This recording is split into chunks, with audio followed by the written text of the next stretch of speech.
Հոկտեմբերի 23-ին ուղիղ միացմամբ իր աշխատանքն է սկսում ABC մեդիան, այսօր խոսելու ենք այն ամենի մասին, ինչը ձևավորում է մեր իրականությունը, քաղաքականությունից մինչև մարդկային պատմություններ, նախ կարևորը համառոտ։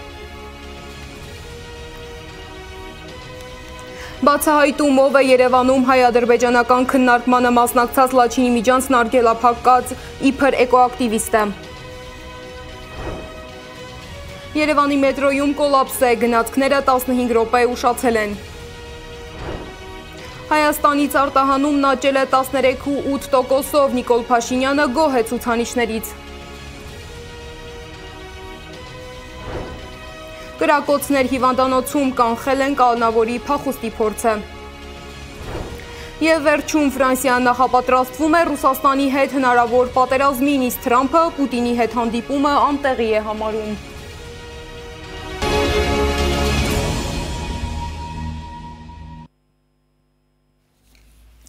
Եվ այսպես ազգային ժողովում լարված մթնոլորտ է։ Ընդդիմադիրները շարունակում են պնդել, որ Ադրբեջանի տարածքով Հայաստան առաքվող ղազախական ցորենը պարզապես թոզ է, որ Հայաստանը փչում է ժողովրդի աչքին։ Հայաստան խմբակցության падգամավոր Արթուր Խաչատրյանը նշել է, որ մինչ այն պահը, երբ Հայաստանի եւ Նախիջևանի միջև գտնվող երազ-Թադարակ երկաթուղին չկառուցվի, Հայաստանը շարունակելու է մնալ շրջափակման մեջ։ Պատգամավորը հիշեցրել է, որ դեռևս 2022 թվականին կառավարությունը տարածել էր մի որոշման նախագիծ, որով նախատեսվում էր 3 սահմանային անցակետերի բացում՝ երազ-Ղադարակ, Քարահունջ եւ երազ-Ղազախ։ Սակայն այդ հարցը այդպես էլ չի մտել կառավարության օրակարգ, իսկ Արծվիկ Մինասյանը ընդգծել է, որ Լեռնային Ղարաբաղը ամեն տարի ապահովվել էր Հայաստան ներմուծող ցորենի 25%-ը, այսինքն տարեկան 50-ից 80 հազար տոննա։ Հայաստանի շրջափակումը ճեղքվեց։ Ոգևորության պահին մեր երկու գործընկերներ, մեկն այստեղ է, մեկը այստեղ չի, ասում են բացվեց սահմանը։ Որ սահմանն է բացվել, ժողովուրդ, Հայաստան-Ադրբեջան սահմանը բացվել է։ Մի հատ կասեք, որ նա այդ անցման կետը, սահմանային անցնող, պարոն Հակոբյան։ Մի հատ ասեք, եկեք միասին անցնենք, հեսա 25 հոգի ելույթ ունեցեք, գնանք այդ սահմանը անցնենք։ Մյուս մեր գործընկերն ասում է նոր դուռ է բացվել։ Պետրոս մեծն է, պատուհան դեպի Եվրոպա։ Այս մարդը բացել է նոր դուռ դեպի ուր դուշման դարասի։ Ժողովուրդ, ձեռ եք առնում ձեզ։ Այդ նույն սահմանային անցումն է, որը էլի Վրաստանով է գալու։ Որ դուռն է բացվել, Վրաստանի դուռը պետք է փակվեր։ Հիմա մյուս խնդիրը ապա շրջափակման դիմաց Ադրբեջանը զիջում է արել։ Մենք միշտ ինչ էինք փորձում հասկանալ, երբ ստորագրվեց օգոստոսի 8-ի երկկողմ հռչակագիրը, որը այստեղից փորձում էր ներկայացվել որպես եռակողմ գրողը տանի, որն է փոխադարձ առավելությունը։ Հիմա մենք հասկացանք, Հայաստանի այսօրվա իշխանությունները ադրբեջանցիներին տալիս են միջանցք։ Այդ բառը ով ինչպես ուզում է թող հասկանա, անխոչնդոտ անցումը, դա միջանցքն է, որովհետև երբ գործընկերները փորձեցինք հասկանանք Նիկոլ Փաշինյանից, այդ անխոչնդոտը որն է, ինքն ասում է, դե օրինակ ԵԱՏՄ, հիմա ԵԱՏՄ-ում այսքան խնդիրներ կան։ Փոխարենը ինչ որ անորոշ առավելություն, ասում եք, կարող է այդ անորոշ առավելությունը փողն է, որը դուք առաջարկում էիք դեռևս 2001 թվականին։ Հիմա ինչա, մենք տալիս ենք միջանցք, Ադրբեջանը թույլ է տալիս մի անգամ, որտեղ խոսք չի եղել, որ դա եղել է մշտական գործողություն, կոնկրետ ակտաուից ցորեն բերել Հայաստան։ Ամենամեծ խաղաղություն ուզող ուժը Դաշնակցությունն է։ Ամենամեծ խաղաղություն ուզողը հայ ժողովուրդը, հայ ժողովրդի այն հատվածն է, որը պայքարում է սեփական ազգային արժանապատվության համար։ Մինչդեռ դուք ուղիղ հակառակն եք անում եւ քողարկում եք ձեր այդ կեղծ խաղաղասիրությունը, այսպես կոչված ցորենի ներմուծման իբր ճանապարհի բացման հետ, առանց անգամ ամոթ զգալու, որ չէ որ նույն Արցախը ապահովում էր Հայաստան ներմուծվող ցորենի միջինը 25% տարեկան կտրվածքով։ Եթե ֆիզիկական ծավալով վերացենք, դա 50-ից 80 հազար տոննա էր տարեկան կազմում։ Հիմա մի քանի ֆուռ ցորենի համար բերել եք խաղաղություն եք ծախում մեր ժողովրդի վրա։ Էն էլ ոչ թե այսպես ամբողջ ճանապարհի երկայնքով շրջափակումը վերացրած, այլ ընդամենը մեկ ակցիայի մասին է խոսքը գնում։ Ալիևասիրության այդ ձեր ձգտումը, այդ ձեր ցանկությունը մի երկրի ղեկավարի, որը էթնիկ զտման թիվ 1 պատասխանատուն է Արցախում, որը Արցախում հակադրված միջազգային կանոններով հակադրվող զենքի գործադրման պատասխանատուն է, որը բռնազավթել է հայկական հողերը, հայկական տարն է վերացնում այնտեղից։ Դուք այս ինչ սիրահարվածություն եք ցուցաբերում այդ երկրի ղեկավարի հանդեպ։ Եվ նպատակը ո՞րն է։ Մեկ նպատակ, որ պահպանեք ձեր իշխանությունը։ Այլ բացատրություն ես այստեղ չեմ տեսնում։ Իսկ մինչ ազգային ժողովում քննարկվում է Ղազախական հացահատիկի Ադրբեջանով Հայաստան ներկրելու հարցը, կառավարության նիստում Նիկոլ Փաշինյանը ողջունում է Ադրբեջանի նախագահի որոշումը։ Առաջիկայում տեղի են ունենալու ֆունդամենտալ փոփոխություններ, մասնավորապես հիմա մենք տեսնում ենք գոհունակությամբ պետք է արձանագրենք, որ Հայաստանը քայլ-քայլ շրջափակումը հաղթահարում է։ Արդեն 2 օր քննարկվում է, որ Ադրբեջանը հայտարարեց դեպի Հայաստան արտահանման սահմանափակումների վերացման մասին, եւ ես միջազգային հարթակում Թբիլիսիում տեղի ունեցած Մետաքսի ճանապարհ համաժողովի ժամանակ իմ գնահատանքն եմ արտահայտել Ադրբեջանի նախագահի այս որոշման կապակցությամբ եւ ողջունել եմ այդ որոշումը, նույնը ուզում եմ անել նաեւ այստեղ, որովհետև դա շատ կարևոր որոշում է եւ դա ցույց է տալիս, որ Վաշինգտոնի հռչակագիրը եւ ձեռք բերված պայմանավորվածությունները դրանք ընդհանրապես ինչպես փորձ արվում որոշ տեղերում ներկայացնել, ընդհանրապես միայն դեկլարացիա չեն, այսինքն դրանք դեկլարացիա են, բայց որը իր հետ բերել է կոնկրետ արդյունքներ։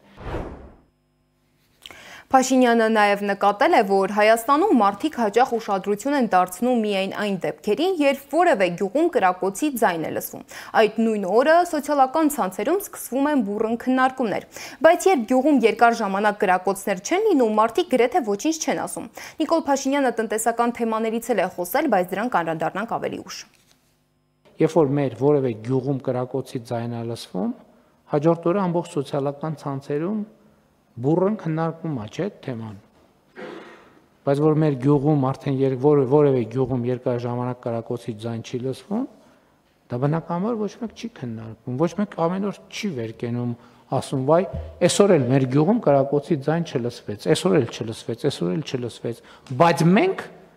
ամեն օր այդ ինֆորմացիան ունենում ենք։ Ամեն օր այդ ինֆորմացիան ունենում ենք։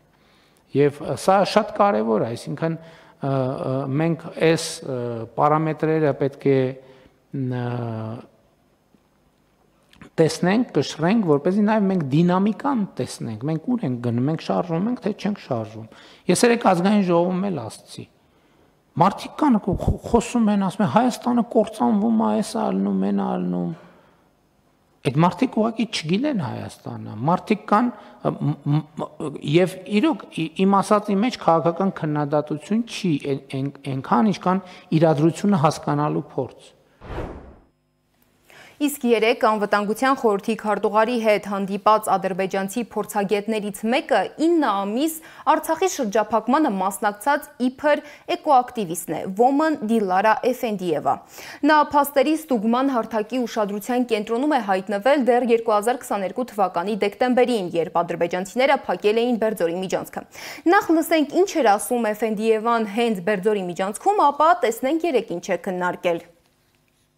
Մենք արդեն երկրորդ օրն ենք խաղաղ ակցիա անցկացնում բարձրաձայնելով, որ Ադրբեջանի տարածքում տեղակայված խաղաղապահները թույլ չեն տալիս ադրբեջանցի էկոլոգների մուտքը հանքերի վերահսկման համար։ Հանքերի անօրինական շահագործումը վնաս է թե Ադրբեջանի տնտեսության, թե մեր երկրի էկոլոգիային։ Ակցիայի կազմակերպիչները պատրաստ են անհրաժեշտ բժշկական օգնություն ցուցաբերել բոլորին, ովքեր դրա կարիքն ունեն։ Իսկ երեկ էլ Էֆենդիևան արդեն Երևանում բարձր է գնահատել հայ-ադրբեջանական այդպիսի հանդիպումների անցկացումը։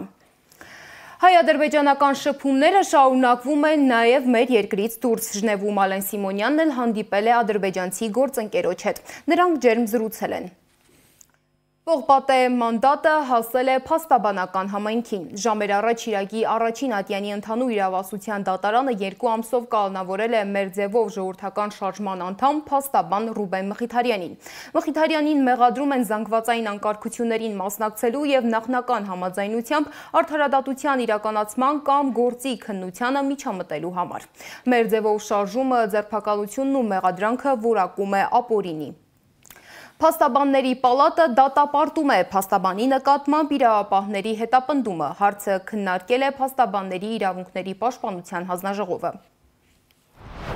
Փաստաբանին չեն կարող ենթարկել որևէ հետապնդման իր մասնագիտական գործունեությունն իրականացնելու համար։ Այդպիսի գործողությունները խաթարում են մարդու իրավունքների պաշտպանության ամբողջ համակարգը եւ բացարձակապես անընդունելի են։ Հանձնաժողովը վերահաստատում է, փաստաբանի մասնագիտության առանձնահատկությունների հաշվառմամբ պետական մարմիններն իրենց իրավասության սահմաններում գործողություններ նախաձեռնելիս կամ որոշումներ կայացնելիս պետք է հատուկ քննարկման առարկա դարձնեն դրանց հնարավոր բացասական հետևանքները փաստաբանի որպես մասնագիտության հեղինակության վրա։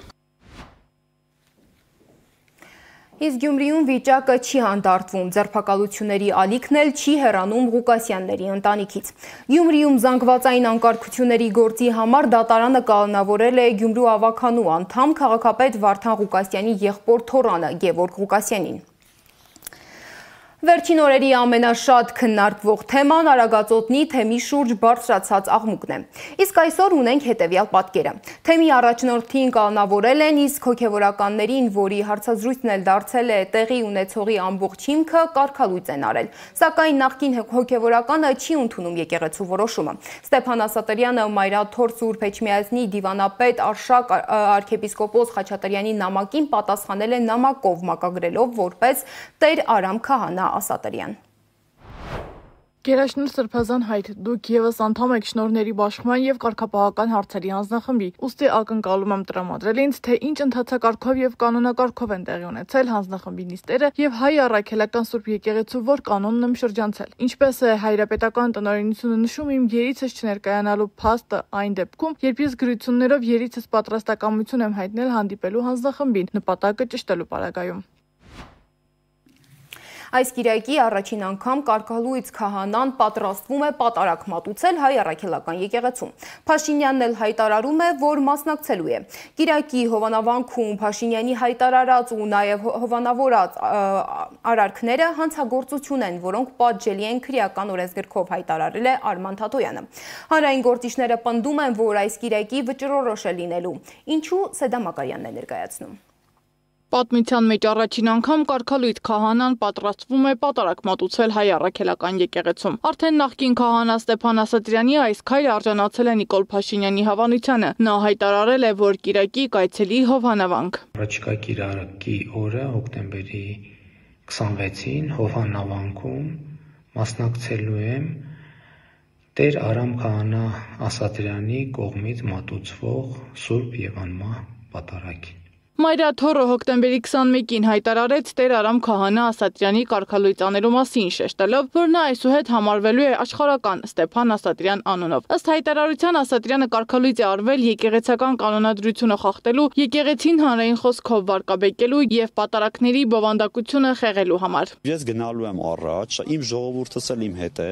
որովհետեւ վերջապես օրենքը ամեն անհատից պետքա բարձր լինի։ Ստեփան Ասատրյանը սակայն հայտարարում է, որ չի լքելու վանքը եւ կիրակի պատարակի է հրավիրել իր հետևորդներին։ Նա բացեիբաց աջակցում է վարչապետ Փաշինյանին եւ պնդում է, թե կարող է իր շուրջ հավաքել մինչեւ 10,000 մարդ։ Բայց եթե որևէ պահի պետք լինի, օհանավանցիների ոչ միայն օհանավան, դուք այստեղ 10,000-ից ավել մարդ կտեսնեք։ որոնք գալու են այդքան հավատացյալներ կան, այո, ես զգուշացնում եմ, ես կատակ չեմ անում։ Մայրաթորի տեղեկատվական կենտրոնի տնօրեն Տեր Եսայի Քահանա Արթենյանն ընդգծում է, կարգալույց հոգևորականի կատարած բոլոր արարողությունները անվավեր են։ Նկատի ունենալով, որ ինքը ցանոթ է ծեսին եւ արարողակարգին, կարող է, բայց իր արած պատարակը, ինչպես մկրտությունը ու պսակը, անվավեր են։ Ինքը իրավունք չունի եկեղեցական կանոնի համաձայն պատարակ եւ որևէ խորհուրդ կատարելու։ Այս ամենը հստակ կարգավորվում է կանոնագիր քայոցով, որը սահմանում է եկեղեցու ներքին կարգն ու կարգապահական կանոնները։ Եթե մի քահանա կամ սարկավակ արհամարել է իր եպիսկոպոսի հրամանը, եթե եկեղեցին արտաքսել է նրանց, բայց առանձին ժողով են գումարել կամ պետք է գումարեն եւ սեղան են հաստատել, այսինքն պատարակ մատուցել եւ չեն եկել եպիսկոպոսի կանչին, ընդդիմացել են, անարգել եւ չեն կամեցել նրա խոսքերը հանձն առնել եւ լսել, այդպիսիներին պետք է լիովին մերժել։ Նրանց ոչ մի մխիթարություն չի կարելի տալ, ինչպես որ չեն կարող բոլորովին այլևս նույն պատիվն ունենալ։ Իսկ եթե հարատևեն նույն գործերի մեջ բարձրացնելով խռովություններ եւ ամբոխներ հանելով եկեղեցու դեմ արտաքին իշխանության կամ այլ ազդեցության օգնությամբ, այդպիսիներին իբրև խռովարարների պետք է վերադարձնել ու սանձահարել։ Քաղաքագետ Հրանտ Մելիք Շահնազարյանը նկատում է առաջիկա կիրակին կարող է դառնալ վճռորոշ, քանի որ Փաշինյանն ըստ նրա փաստացի մարտահրավեր է նետել ինչպես Մայրաթորին, այնպես էլ ընդդիմությանը։ Եթե նման բան տեղի ունենա, ամենայն հավանականությամբ եկեղեցին հետո ստիպված է լինելու հանավանքը նորից փոխել, որովհետև ըստ էության սրբապղծություն է տեղի ունենալու։ Ըստ քաղաքագետի սրբապղծությունը կանխելու համար ընդդիմությունն անելիք ունի։ Ընդդիմադիր ուժերը պետք է հայտարարեն հանավանքում պատարակի մասնակցելու մասին եւ հնարավորինս մեծ քանակով մարդկանց գնալ այնտեղ թույլ չտալու համար, որպեսզի նշած սրբապղծությունը տեղի ունենա։ Մեր ձևով շարժումն ասում է, մեկ անգամ չէ, որ հայտարարել է իրենք միշտ ներգրաված են եկեղեցու պաշտպանության գործում։ Մեր ձևով շարժումը հայտարարել է եւ վերահաստատում է աջակցությունը հայաստանյանց առաքելական Սուրբ եկեղեցուն եւ ասել է, թե որտեղ է լինելու եւ որ պահին։ Խորհրդարանական ընդդիմությունը եկեղեցուն պաշտպանելու իրենց հավանական ծրագրերի մասին մեկնաբանություն չի տալիս։ Հայաստան եւ պատիվ ունեմ խմբակցությունները պարզաբանեցին, որ նիստի են մասնակցում եւ այս պահին մեկնաբանություն անել չեն կարող։ Միասնության թևեր շարժումը նույնպես զբաղվածության պատճառով չկարողացավ անմիջապես պատասխանել մեր հարցին, բայց խոստացավ մոտ օրերս մանրամասներ ներկայացնել։ Իսկ ոստիկաններն արդեն հովանավանքում են, հսկում են եկեղեցու անցուդարձը։ Պատմական վանքը կդիմանա այս փորձությանը եւ կպահպանի իր սրբությունը, ցույց կտա ժամանակը։ Սեդա Մակարյան, ABC Media։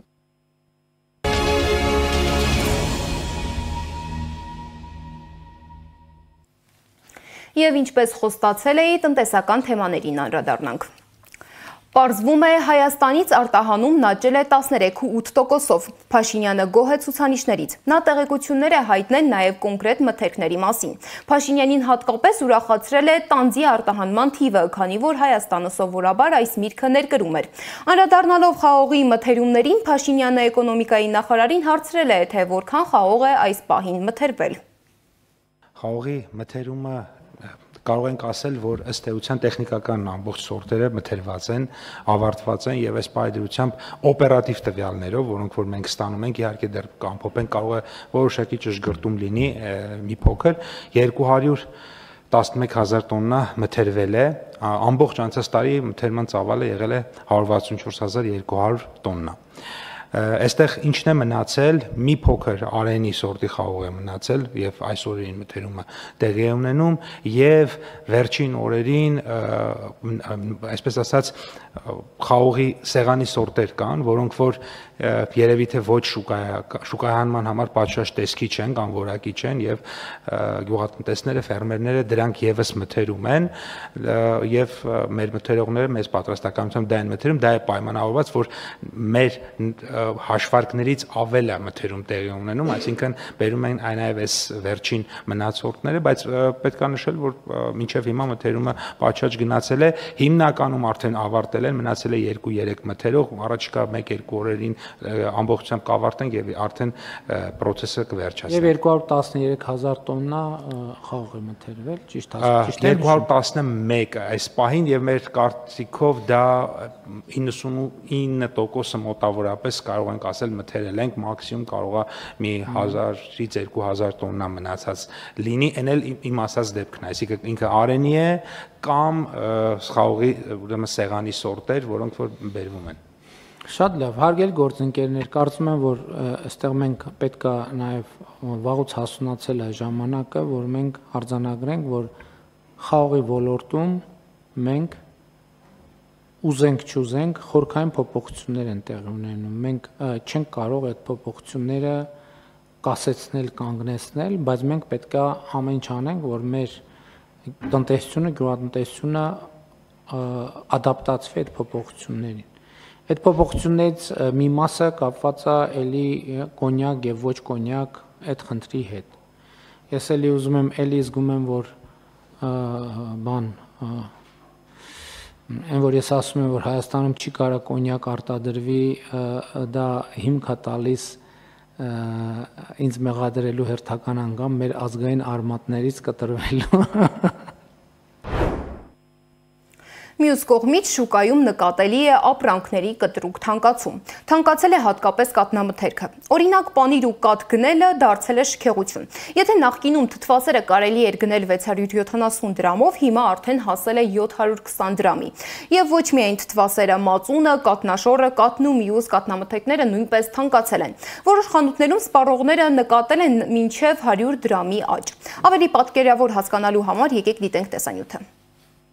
Վերջին օրերին կաթնամթերքի գների աճը դարձել է հանրային հիմնավոր դժգոհություններից մեկը։ Խանութներում գնորդներն ասում են, կաթն ու պանիրը կրկին թանկացել են, իսկ իշխանությունը դեռ չի ներկայացրել իրավիճակը մեղմելու հստակ քայլեր։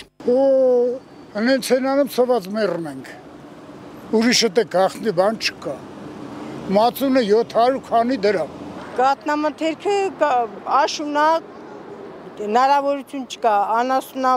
բուծական պերմաները քչացել է, ստիվածը դες պետք է լինի, բայց ինչ պետք է լինի։ Դե թանկացումները միշտ լավ չէ, բնականաբար։ Թանկանում ամեն ինչը լավ չի։ Արդեն երրորդ շաբաթն է աշտարակ կաթը բարձրացրել է իր արտադրանքի գինը միջինը 20-ից 50 դրամով, այլ արտադրանքների գնաճն ավելի կտրուկ է 100 եւ ավելի դրամով։ Ազգային ժողովի Հայաստան խմբակցության падգամավոր Արթուր Խաչատրյանն այս իրավիճակը որակում է սոցիալական ռիսկ։ Նա դիմել է աշխատանքի եւ սոցիալական հարցերի նախարարությանը, պարզելու նախատեսված են արդյոք ինչ-որ միջոցառումներ սոցիալական բարդությունները մեղմելու համար։ Ինձ հետաքրքիր է, աշխատանքի եւ սոցիալական հարցերի նախարարն ինչ-որ քայլեր ձեռնարկելու է այս թանկացումներով պայմանավորված սոցիալական բարդությունները մեղմելու համար, թե դարձյալ մտածում է իր թուրք գործընկերուհու հետ հաջորդ հանդիպման մասին։ Մրցակցության եւ սպառողների պաշտպանության հանձնաժողովն էլ ասում է, շուկային հետևում են, իսկ գերիշխող դիրքեր ունեցող ընկերությունների նկատմամբ վարույթներ կարող են սկսվել միայն այն դեպքում, երբ ապացուցվի գնային մանիպուլյացիա։ Հանձնաժողովը նայում է շուկան, եթե լինեն գերիշխող դիրք ունեցող ընկերություններ, ապա վարույթներ կհարեցվեն։ Հանձնաժողովն այնտեղ, որտեղ չկան գերիշխող դիրք ունեցող ընկերություններ, շուկան ազատ է եւ գնային քաղաքականությունները ընկերությունները իրենք են որոշում։ Տնտեսագետները նշում են, որ ընդհանուր գնաճը տարվա վերջում կկազմի մոտ 3%, սակայն կաթնամթերքի գների բարձրացումը կարող է դառնալ սոցիալական լարվածության նոր օջախ։ Շուտ կարող է պայմանավորված լինել այդ կաթնամթերքի գնաճը, այսինքն դա լոկալ է, այսինքն կարող է դա չերևալ ընդհանուր գնաճի ցուցանիշների մեջ, որտեղ նա ասում ագրեգացված է հաշվում։ Դա լոկալ է այն առումով, որ կարող է կաթնամթերքի արտադրության շղթային մեջ ինչ-որ բացասական բան է կատարվել կամ ինչ-որ մի բան թանկացել է։ Սեփական արտադրանքը թանկացնելու հիմնավորումներ ունեն ընկերությունները։ Օրինակ Երևան կաթն ասում էր, որ հանձնաժողովից արդեն ստացել են ծանուցումներ եւ ներկայացրել են բոլոր պահանջված հիմնավորումները։ Ուրեմն այս բանը ես հետեւյալը կարող եմ ասել, որ պետական կառույցները զբաղվում են, այսինքն արդեն բավականին ստացել ենք ծանուցումներ եւ սպառողների շահերի պաշտպանության հանձնաժողովի, այսինքն համապատասխան բոլոր անհրաժեշտ նյութերը ոնց որ իրենց տրամադրվել է ու գնում է ոնց ուսումնասիրությունը, այսինքն հիմնավորումները բոլորը ներկայացված են։ Բոնիլատ ընկերությունը հրաժարվեց մեկնաբանել թանկացումը։ Այս պահին գնաճի խնդիրը շարունակում է մնալ հանրային ուշադրության կենտրոնում։ Սպառողները սպասում են պետական կոնկրետ քայլերի, իսկ տնտեսագետները նախազգուշացնում են, եթե գործընթացը չկառավարվի, սոցիալական բարդությունները միայն խորանալու են։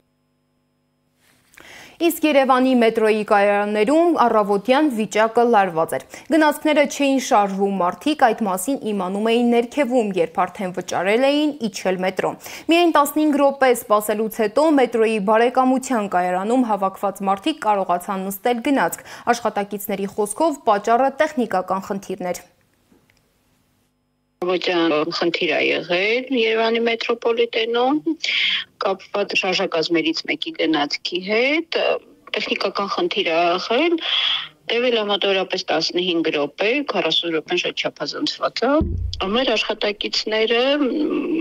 հնարավորինս արագ կարողացել են մնանել, տեխնիկական խնդիրը վերացնել, որից հետո արդեն գնացքները աշխատել են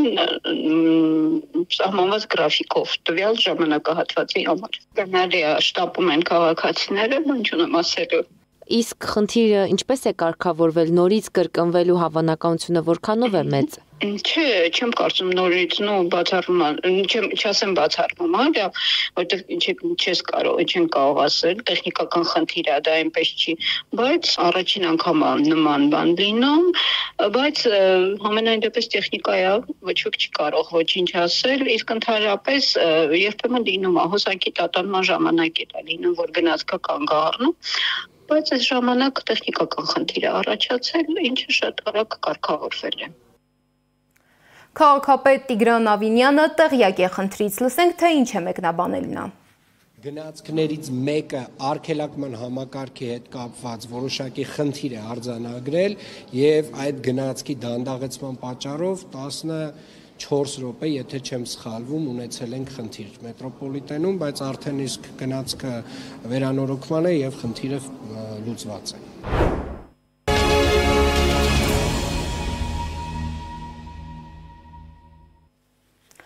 Երեք Արմավիր քրեակատարողական հիմնարկի կանոնավորված մի անձ տեղափոխվել է քաղաքացիական հիվանդանոց հետազոտման նպատակով, բայց այնտեղից փորձել է փախչել ցած թռչելով հիվանդանոցի պատուհանից։ Քրեակատարողական ծառայությունը հայտնում է, որ աշխատակիցը սպառելով կանոնավորվածի փախուստը կանխելու բոլոր մյուս միջոցները մեկ նախազգուշական կրակոց է օդհարձակել, սակայն կանոնավորվածը չի ենթարկվել եւ դուրս է եկել հիվանդանոցի տարածքից։ Ծառայողը կրակել է նրան ոտքի շրջանում եւ այդպիսով կանխել վերջինիս փախուստը, կանոնավորվածի կյանքին վտանգ չի սպառնում։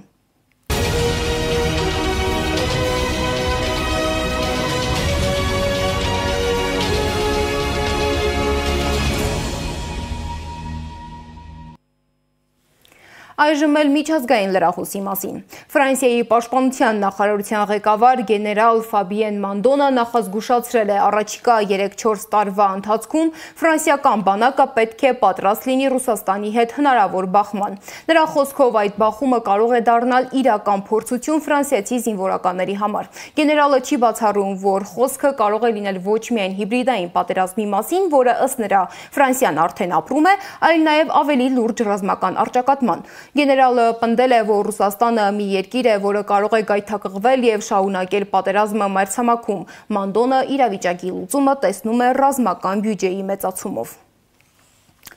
Իսկ ԱՄՆ նախագահ Դոնալդ Թրամփը անտեղի է համարում Պուտինի հետ հանդիպումը։ Նա կարծում է, որ ժամանակն է Ռուսաստանի դեմ լայնածավալ պատժամիջոցներ կիրառել։ Թրամփը ՆԱՏՕ-ի գլխավոր քարտուղարի հետ Օվալաձև աշխատասենյակում հանդիպման ընթացքում պատմել է, որ Պուտինի հետ իր զրույցները միշտ բարեհամբույր են անցնում, սակայն որևէ արդյունք չեն տալիս։ Միջազգային մյուս լուրերը մեկ ռեպորտաժում։ Հնդկաստանի նախագահի ուղևորությունը Կերալայում կարող էր ավարտվել աղետով։ Նախագահին տեղափոխող ուղղաթիռը վայրեջքի պահին խրվել է չամրացված բետոնի մեջ։ Վայրեջքի հրապարակը պատրաստվել էր ընդամենը մի քանի ժամ առաջ, իսկ խոնավ եղանակը խանգարել էր բետոնի լիարժեք կարծրացմանը։ Նախագահը չի տուժել եւ շարունակել է իր այցը մեքենայով։ Հունգարիայի վարչապետ Վիկտոր Օրբանը նոյեմբերի սկզբին պատրաստվում էր այցելել Վաշինգտոն Միացյալ Նահանգների նախագահ Դոնալդ Թրամփի հետ հանդիպմանը։ Այցի ընթացքում քննարկվելու են Ուկրաինայի հակամարտության կարգավորման ուղիներն ու երկկողմ տնտեսական նախագծերը։ Մինչ այդ հայտնի դարձավ Թրամփի մեկ այլ դիվանագիտական որոշման մասին։ Նա չեղյալ է հայտարարել Ռուսաստանի նախագահ Վլադիմիր Պուտինի հետ նախատեսված հանդիպումը Բուդապեշտում, նշելով, որ ճիշտ ժամանակ չէ ընտրված։ ՆԱՏՕ-ի անմիջական հրամանով գործող Մեծ Բրիտանիայի թագավորական նավատորմը Հյուսիսային ծովում կալանել է ռուսական նավ։ Օպերացիան իրականացվել է Ֆրանսիայի եւ Նիդերլանդների աջակցությամբ։ Սա առաջին դեպքն է, երբ բրիտանական ռազմածովային նավը գործում է դաշինքի ուղիղ հրամանատարության ներքո ռուսական նավերի դեմ։ Իսկ տիեզերական ոլորտում հիշատակման արժանի օր է։ Հենց հոկտեմբերի 22-ին 2008-ին Հնդկաստանը գործարկել է իր առաջին լուսնային առաքելությունը, որը նշանավորեց երկրի մուտքը տիեզերական հետազոտությունների նոր դարաշրջան։ Այդ առաքելության շնորհիվ մարդկությունը ստացավ լուսնի մակերևույթի ջրի հետքերն ապացուցող առաջին տվյալները։ Անի Աբաղյան, Գեգամ Ղազարյան, ABC Media։ Այս ժամի համար առանձնացրել էինք այսքանը, հետևեք մեզ YouTube-ում, Telegram-ում, Instagram-ում եւ Facebook-ում կամ այցելեք մեր պաշտոնական կայք 3w.abcmedia.am։ ABC Newsroom հաղորդման հերթական թողարկումը կարող եք դիտել ժամը 18-ին։